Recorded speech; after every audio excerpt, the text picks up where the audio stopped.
Dylan's up next. He says, which faction was better in TNA, the main event Mafia or Aces and Eights? You're going to say the one you were a part of. Well, Aces and Eights had a much longer run. That's true. And they had more members, but no, main event Mafia is the shit. Yeah, sorry. There you go. Brian Haremza, our buddy, says Sting was the good guy coming into a group of heels.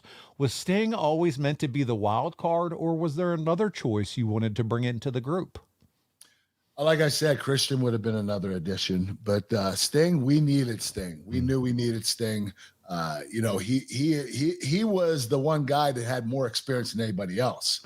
So he was the guy. I believe Kevin formulated that group thinking of Sting first.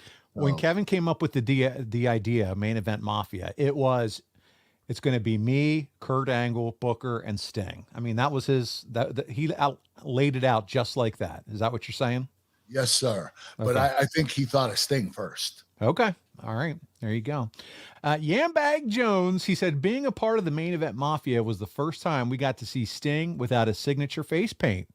There you go. He's just wearing the shades. Do you recall any nervousness from Sting or any comments from anybody else about him shedding the paint after all those years? You know what? He did make a remark to me once. He's like, dude, I don't know how I look without makeup. I don't know if I'm, he was saying, I don't know if I look like an idiot, or I said, Sting, you look great, man. And you're speaking well, and you're communicating incredibly well. So I don't know why he was so little nervous about not having the face paint on.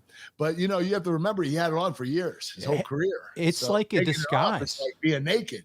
It's like it's like, maybe Rey Mysterio not ripping the mask off. Yeah. Rey without the mask. Of course, Rey's going to feel a little weird. Yeah. I mean, it's, Dr. Tom Pritchard, who we used to do some shows together on ad-free shows, once said, Paul, I'll never forget when they made me as part of when him and Chris Candido had the tag team, the Body Donnas.